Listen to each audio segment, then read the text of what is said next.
Hejsan allihopa, då är det dags för en ny video idag. Idag tänkte jag reda ut vissa begrepp runt själva köpprocessen, både ekonomiska och juridiska begrepp. Till att börja med vill jag klargöra att mäklarna i Spanien har inte samma behörigheter och skyldigheter som mäklarna i Sverige, och det är därför det är jätteviktigt med ett juridiskt ombud i Spanien. Men vi kommer tillbaka till det.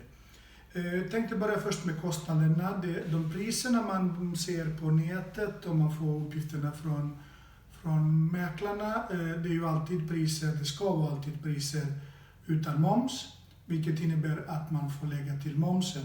I Comunidad Valenciana, alltså i Valencia-länet, så är det momsen 10%, eller egentligen hela landet är momsen 10%. Medan när man köper begagnat så heter det inte moms, heter något annat och kan skilja från provins till provins. Men i Comunidad Valenciana så är det också 10%. Så normalt man kallar det moms för både begagnat och nytt. Så 10% får man ju räkna med. Och så tillkommer det 4% till i de legala kostnader som ingår själva arvodet till din juridiska ombud, lagfarten, nya numret, landregister, notarius publicus, vatten- och elkontrakt och allt runt omkring köpet. Jag ska försöka gå igenom alla de här begreppen lite längre fram. Men för att ha en liten klar bild, en grov bild, så ska man räkna med cirka 14% på de priserna man ser på nätet i omkostnaderna. Juridisk ombud, det är ju ett omtalat ämne inom människor som är ute och letar efter köp av bostad. De flesta mäklarna, eller alla mäklarna, har någon rekommenderad ombud, medan det går ju väldigt mycket ryktesnack att man inte ska välja mäklarens ombud. Och det vill jag säga, vi kommer tillbaka till valet av mäklare. Min tips och min åsikt är att har man valt en professionell, duktig, pålitlig mäklare, då har han också valt en duktig och pålitlig advokatbyrå och juridisk ombud att samarbeta med, och då ska det inte vara något problem att använda dem. Hur som helst, det är något som ett fritt val till varje köpare, och man får gärna göra en undersökning och välja egen juridisk ombud. Men som sagt, det här fördomen att mäklarens juridiska ombud är inte bra att ha, vill jag säga att det inte stämmer. I de många fallen, kanske ibland kan det göra det, men är det en pålitlig bra mäklare så har han valt en bra samarbetspartner, och då det kan vara ganska enkelt och bekvämt att använda dem.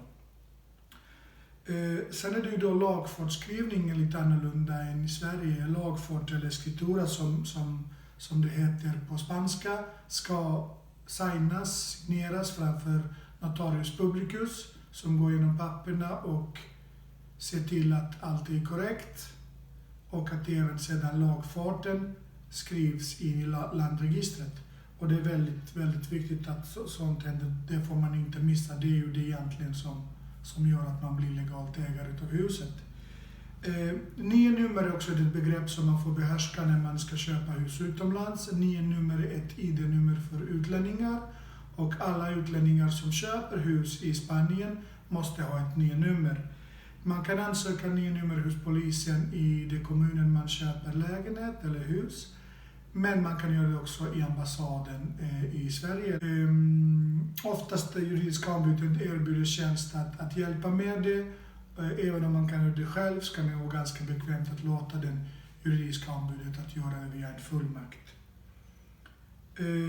Utav begreppen som man måste ha koll på skulle jag vilja också nämna plusvalia, som är ett begrepp som ett mervärdesskatt på tomten, och det enligt lag ska betalas alltid utav säljaren, oavsett om det är byggmästare eller en begagnad köp.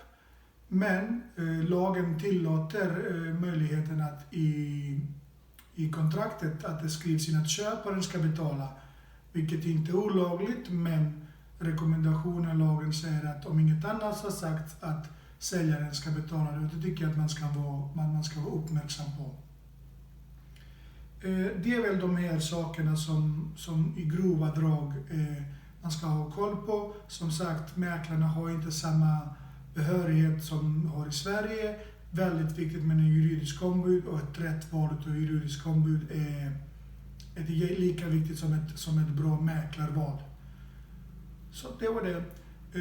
Om någon av er vill boka en totalt gratis och kompromisslös rådgivningstillfälle med mig, kommentera det här inlägget i fältet, så tar jag kontakt med er och så bokar vi ett möte på en tid som passar oss bägge. Tack så du ha, det bra.